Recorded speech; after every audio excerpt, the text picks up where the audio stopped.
교재 86쪽을 제가 읽겠습니다. 21장에서는 십계명 중 이스라엘 백성들의 행동 규범에 있어서 뼈대를 이루는 제5계명과 6계명에 관련한 율법의 구체적인 부분을 소개하고 있습니다. 먼저 종에 관한 법은 인권 보존을 위한 특별법으로 당시 미천한 존재에 불과한 노예일지라도 함부로 대하지 못하도록 규정하고 있습니다. 이어서 폭행에 관한 법으로 인권과 질서를 유린하는 흉악범죄에 대한 처벌법을 구체적으로 제시합니다. 다음으로 피해 보상에 관한 법으로 자신의 허물에 대한 정확한 인식과 이웃의 재산권 및 인권 보호를 목적으로 하며 하나님의 공의를 엄격하고도 정확하게 실현할 수 있도록 제시하고 있습니다.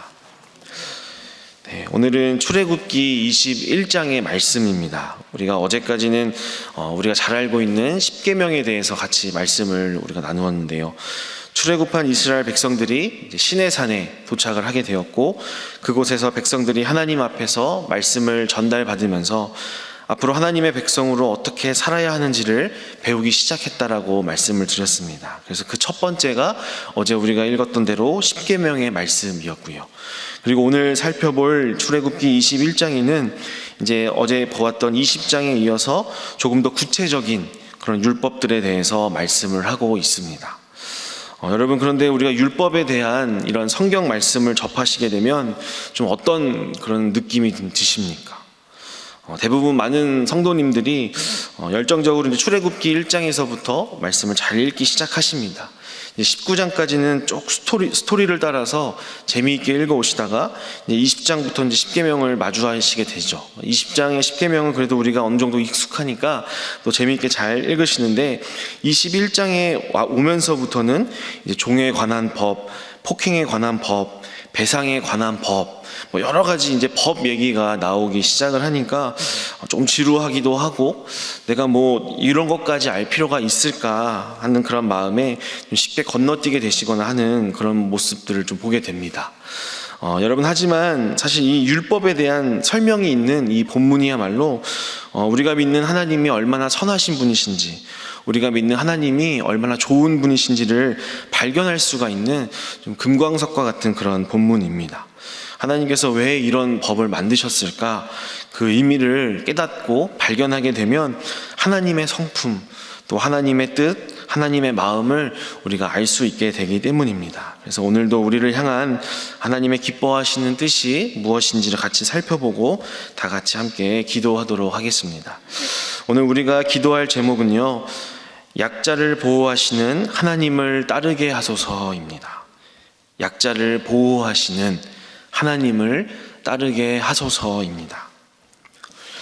우리 오늘 본문 2절부터 3절까지를 우리 같이 함께 읽어보도록 하겠습니다. 2절부터 3절까지입니다. 시작. 내가 히브리 종을 사면 그는 6해 동안 섬길 것이요 7째 해에는 몸값을 물지 않고 나가 자유인이 될 것이며, 만일 그가 단신으로 왔으면 단신으로 나갈 것이요 장가 들었으면 그의 아내도 그와 함께 나가려니와. 아멘. 네, 오늘 말씀을 보면 내가 만약에 누군가를 얼마를 주고 종으로 사왔다면 6년을 섬기게 하고 7년째는 몸값을 물지 말고 해방시켜 주어라 라는 말씀입니다. 이것이 이제 종과 노예들을 향한 하나님의 가장 기본적인 법입니다. 하나님께서는 기본적으로 사람 위에 사람을 두는 것을 싫어하시는 분이십니다. 모든 사람들이 자유인으로 평등하고 행복하게 살기를 원하시지, 누군가 주인이 되고 종으로 또 얽매여서 사는 것을 원하시는 분이 아니십니다. 다만 이미 죄로 타락해버린 이 세상 속에서 어쩔 수 없이 벌써 계급과 계급으로 나누어진 이 세상 속에서 하나님께서 최소한으로 그 기준을 낮추시고 오늘 이스라엘 백성들에게 이렇게 말씀하고 계시는 것입니다. 그런데 우리가 문제는 이 다음 절에 조금 이해하기 어려운 말씀이 등장을 합니다. 우리 4절부터 6절의 말씀을 우리 다시 한번 같이 함께 읽어보겠습니다. 4절부터 6절까지입니다. 시작. 만일 상전이 그에게 아내를 주어 그의 아내가 아들이나 딸을 낳았으면 그의 아내와 그의 자식들은 상전에게 속할 것이요 그는 단신으로 나갈 것이로되 만일 종이 분명히 말하기를 내가 상전과 내 처자를 사랑하니 나가서 자유인이 되지 않겠노라 하면 상전이 그를 데리고 재판장에게로 갈 것이요 또 그를 문이나 문설주 앞으로 데리고 가서 그것에다가 송곳으로 그의 귀를 뚫을 것이라. 그는 종신토록 그 상전을 섬기리라. 아멘. 네, 여러분 좀 말씀이 이해가 좀 되셨습니까? 이미 이제 뭐 결혼을 해서 종이 된 이들은 7년째에는 해방될 수가 있는데, 만일 상전이 내어준 또 다른 종과 이제 결혼을 하고 아이까지 낳게 되면 7년째에는 다 데리고 갈 수 있다? 없다? 네, 없다라는 것입니다. 만약에 나갈 거면 남종만 나갈 수 있다라는 것을 이야기합니다. 그게 아니라면 내가 그냥 이 주인집에 계속 종으로 살겠습니다. 서약을 하게 되면 가족들과 이제 같이 남을 수 있게 된다라는 것이죠. 이 선택은 남종이 이제 할 수 있게 되어 있습니다. 여러분, 이 법에 담긴 하나님의 의중이 무엇이었을까요? 얼핏 보기에 왜 가족들이 함께 할 수 없게 하는가라는 생각이 들지만, 결론부터 말씀을 드리면 약자를 보호하시고자 하시는 그런 하나님의 뜻이 담겨 있다는 것입니다. 여러분, 우리가 보는 이 성경 자체는요, 성경이 읽혀지고 처음 기록되었던 그 당시에 상황적인 그런 맥락 없이 어떤 시대에 보더라도 절대 진리의 법으로 기록된 것이 아닙니다. 그래서 우리가 고대 근동이라고 하는 그 상황들을 살펴볼 필요가 있는데요. 이 당시에 여성이라고 하는 존재는요, 정말 사람답게 살기가 굉장히 어려운 그런 존재였습니다. 첫 번째로는 경제 활동을 할 수가 없었습니다. 그래서 여성들이 생존할 수 있는 방법은 전적으로 결혼을 통해서 남편에게 의지하며 살 수밖에 없는 존재였습니다. 그런데 만약에 이혼이라도 당하게 되면 정말 그때부터는 거리에 나앉아서 구걸을 하거나 몸을 팔거나 그렇게 해서 연명을 해야 하는 존재였습니다.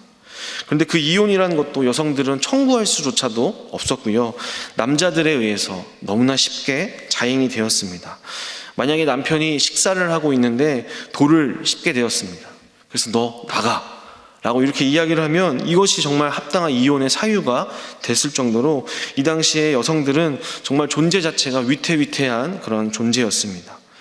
여러분, 이런 맥락 속에서, 이런 상황 속에서 종으로 살아서 기반이 전혀 없는 남자와 결혼을 하여서 아이까지 있는데, 이런 이들이 자유인으로 나가서 사는 것이 과연 행복할 수 있었을까?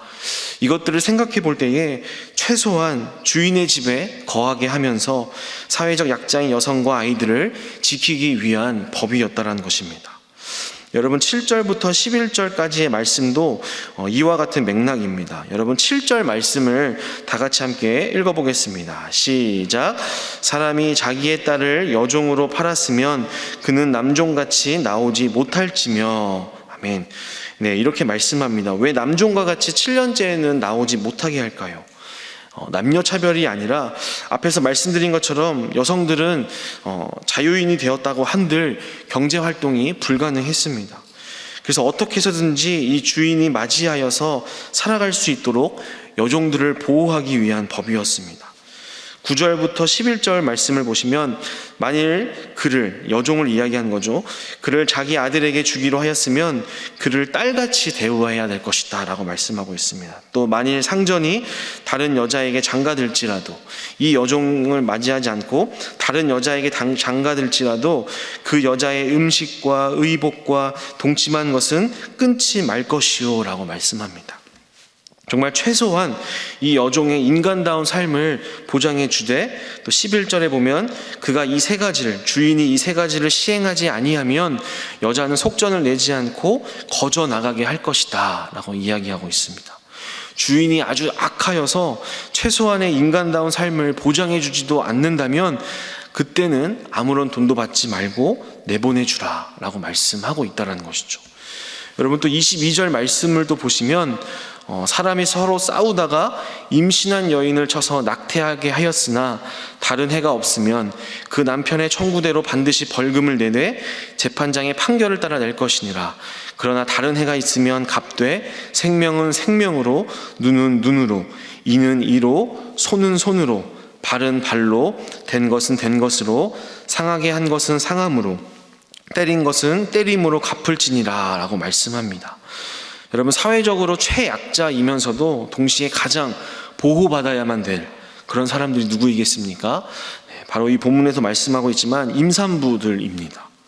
이들을 향해서 하나님께서 말씀하시는 것은 임산부가 혹시라도 누군가에 의해서 어떤 해를 입어서 낙태하게 되었다면 반드시 그에 상응하는 배상금을 지불해야만 한다. 그런데 만약에 조금이라도 어떤 다른 해가 있으면 우리가 잘 아는 말씀이죠. 눈에는 눈, 이에는 이, 생명은 생명으로 갚아야 된다 라고 말씀하고 있는 것입니다. 여러분, 굉장히 무섭고 엄중한 그런 말씀입니다. 하나님께서 이렇게까지 엄중하게 말씀하심이 무엇입니까? 최약자이면서 가장 보호받아야 될 이 임산부들을 너희가 최선을 다해서 돌보고 조심하라라는 그런 하나님의 마음이 담겨 있다는 것이죠. 또 26절, 27절 말씀해 보시면 사람이 그 남종의 한 눈이나 여종의 한 눈을 쳐서 상하게 하면 그 눈에 대한 보상으로 그를 놓아줄 것이며 그 남종의 이나 여종의 이를 쳐서 빠뜨리면 그 이에 대한 보상으로 그를 놓아줄지니라. 아멘. 네, 사회적으로 약자인 그 종, 또 노예들, 너희가 함부로 대하지 말아라. 종이라고 해서, 노예라고 해서 함부로 때리거나 하지 말아라. 혹시라도 그들이 다치게 되면 그는 바로 자유인으로 놓아주게 하라는 그런 하나님의 마음이 담겨있는 법입니다. 사랑하는 성도 여러분, 우리가 믿는 하나님이 바로 이런 하나님이십니다. 사회적으로 소외되고 가장 약하고 또 억울한 일을 많이 당할 수밖에 없는 그런 위치에 놓여 있는 사람들을 더욱 특별히 생각하시고 또 이들을 위해서 강자들을 심판하시고 또 이들을 위해서 역사하시고 싸우시는 하나님이 바로 우리가 믿는 하나님이십니다. 그리고 하나님께서 이러한 법을 오늘 우리에게 성경의 말씀으로 주셨다는 것은 무엇을 의미합니까?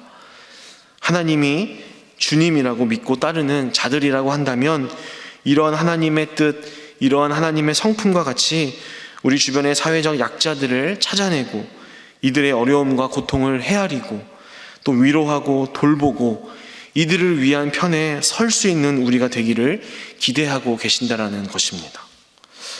아마 우리 교회 안에서도요, 여러 가지 어렵고 또 힘든 상황 속에서 정말 근근히 살아계시는 지체들이 계실 것입니다. 또 최근 코로나19의 여파로 더욱 생계가 어렵고 막막해져가는 지체분들도 계실 것입니다. 우리 주변 가까이 이런 지체들을 위해서 우리가 다 같이 할 수 있는 것이 무엇이 있을까요? 두 가지를 말씀드리고 우리가 같이 기도하기를 원하는데요. 첫 번째로는 역시나 기도입니다. 여러분, 우리가 출애굽기 1장을 다시 한번 기억해 보시기 바랍니다. 요셉을 알지 못하는 이집트 왕이 세워진 후에 이스라엘 백성들을 착취하고 인종을 살해하는 일들이 오랜 시간 벌어졌습니다. 그때 이스라엘 백성들이 계속해서 하나님께 울부짖었다라고 기록하고 있습니다. 비록 오랜 시간이 걸렸고 하나님께서는 아무런 일도 하지 않으시는 듯 했지만 약자들을 보살피시는 하나님이 그들의 울부짖음을 들으셨습니다. 그리고 모세를 태어나게 하셨고 또 이집트의 공주에게 발견되게 하셨고 또 거기서 자라게 하시고 또 광야에 보내어 지도자로 또 이들을 출애굽시킬 리더로 준비시키셨습니다. 비록 우리가 느끼는 하나님의 때가 더디고 얼마나 더 울며 버텨야 정말 이 땅에 우리를 해방할 하나님의 나라가 임할 수 있을까 싶지만 분명히 때가 차고 또 시간이 되면 애굽에서 이스라엘 백성들을 탈출시키셨듯이 우리와 또한 이 사회에 억압받는 사람들을 해방시키게 될 줄 믿고 오늘도 간절히 기도하시기를 주님의 이름으로 축복합니다. 두 번째로 우리가 또 할 수 있는 것은 구제뿐만이 아니라, 구제가 물론 중요합니다. 하지만 구제뿐만이 아니라 구조의 변화를 가져오도록 노력하는 것입니다. 여러분, 성경 말씀을 우리가 계속해서 살펴보겠지만 우리 주변의 약자들에 대해서 성경은 구제할 것에 대해서도 말씀하시지만 무엇보다도 그런 약자들이 보호받을 수 있도록 구조와 제도에 대한 것들을 더 많이 말씀하고 있습니다.